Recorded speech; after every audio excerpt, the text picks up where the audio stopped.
bringing news that matters to you. You're watching the Bahamas Tonight Northern Edition. Welcome back.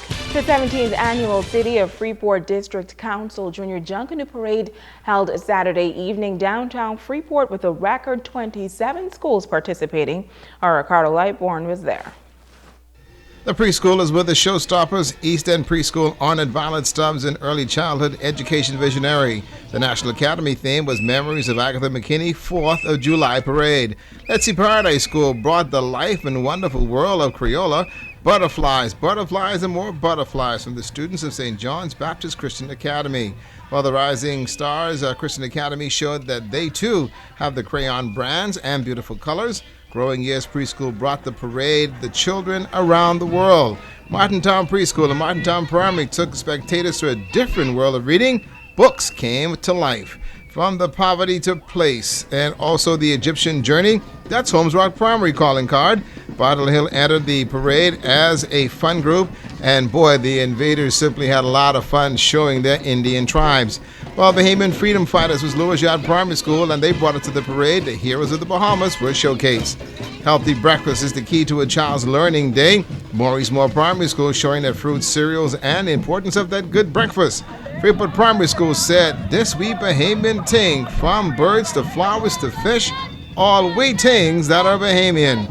The Pacers of Walter Parker celebrated God's goodness and greatness within the music and dance, and boy did they dance. The Hunters of Hugh Campbell presented the media explosion, and it was Bahamazing. From ZNS News Desk with Shashina Roll, Sabrina Brown to Davis Roll, yep, Joan was even there. Nation TV stations, also papers and radio stations are all showcased. Jack Haywood Jr. showed the wonderful world of his creation and also the moon and the stars, plus don't forget the sun. Sister Mary Patricia Russell themed the Panthers Mardi Gras, and the Panthers had a party. Beacon School has participated in this year's parade for many times, and guess what? They went to Broadway and showed they love the arts. Mary Stark Catholic Academy showed that they too have a glorious Bahamaland, sunshine, and the sunny islands to celebrate. The Jewels of the Bahamas, the Stingers of Sunland Academy brought downtown Freeport to life. Luganda National School showed to onlookers that we are the world and also we are one. The Bimini All-Stars brought the gateway to the Bahamas and brought it all the way to Grand Bahama. Bimini Deep Sea Fishing Capital of the World, and the music to boot. Also forging the path to greatness and presented the Warriors of Bishop Michael Eldon School. The Falcons of Tabernacle Academy showcased the splendor of the ocean, and they wore all the blue. The Perfect Creation was the total education theme, and they celebrated 10 years. Junkanoo Dreams by the Wildcats of Jack Haywood High, and the Wildcats were hot. Egmore Rock Blue Jays got everyone involved as they celebrated 10 years of pride. Ricardo Lightborn, ZNS Network News. Now, the results were released late this afternoon. We can tell you that Total Education Center won the secondary school division and Bimini All Age won the All Age division. Now, Freeport Primary took home the primary school division A title. Martintown Primary won the primary school division B, that is. Letty's Paradise Preschool won the preschool division. And of course, we'll have more of those results coming into you in tomorrow night's newscast. In other news, students at St. George's High School exploring the world of technology. The students came up with their very own experiments. They were on display at the school technical exhibition. Megan Shepard was there. Technical studies students of St. George's High School continuing to excel and impress. Wally Adolph is in the electrical installation department and explains one of the most used and loved kitchen appliances. The main component of it, the magnetron, it produces the microwaves, a type of radiation that heats the food. Any type of food that contains water, fat, and sugar molecules, the atoms of it, start to shake vigorously. Once they start to shake vigorously, this causes it to become hot. Classmate Castromar Griffin Jr. created a piece that demonstrated the benefits of hydroelectric plants. The water comes from the forebay, goes up the tube, comes down from the dam. It spins a turbine. By the turbine spinning, it generates a generator to produce electricity, and by that producing electricity, it causes the form of light. The advantages of it is that it's renewable, and if we had this over here, our power would be low. But we don't have rivers and falls to manufacture this. There was also a little fun and games. Darius Saunders created a project that mixed in a little geography lesson. Today I'll be demonstrating to match the country with the capital city.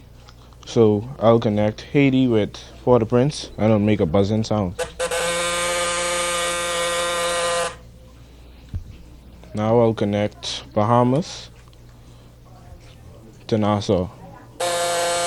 Over in the technical drawing department, Thaddeus Sims was busy building a 3D model of a house plan. I use styrofoam to build up the house plan in order for it to look 3D. That's way say as if it's a display for like buying a house.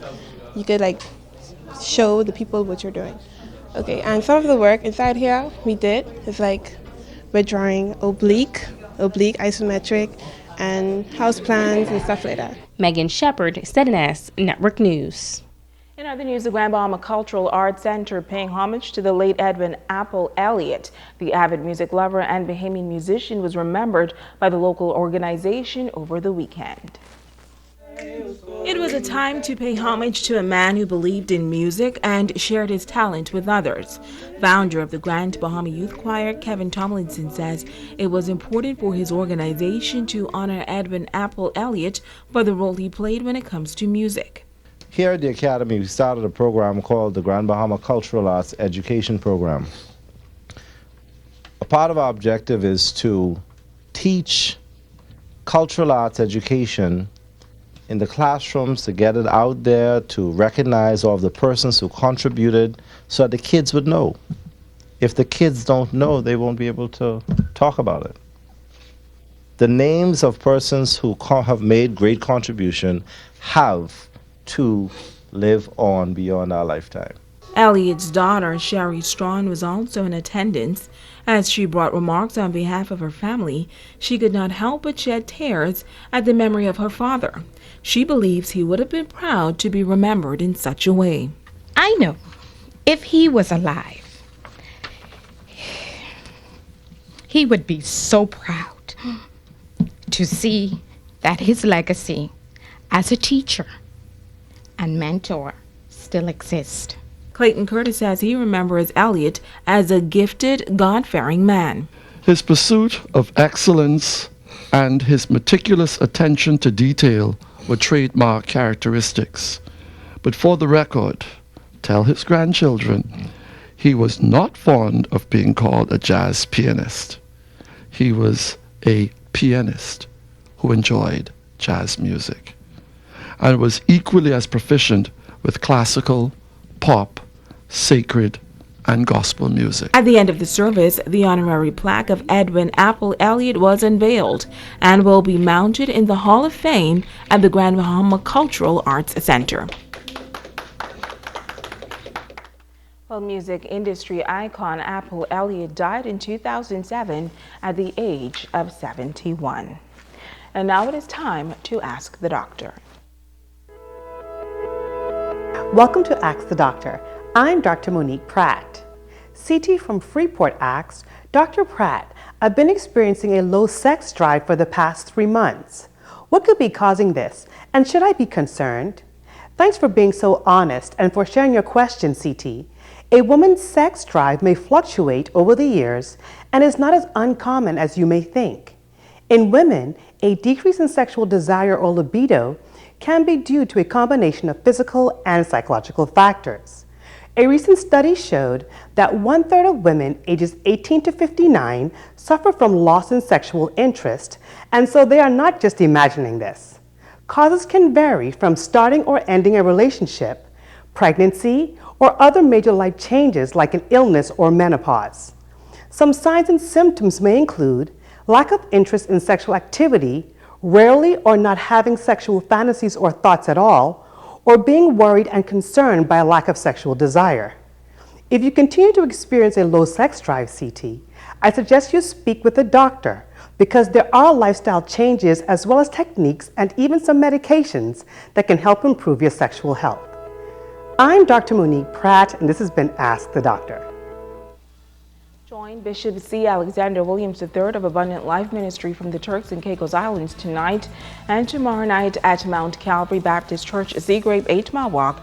Services will begin at 7 p.m. nightly. With Ricardo Lightborn.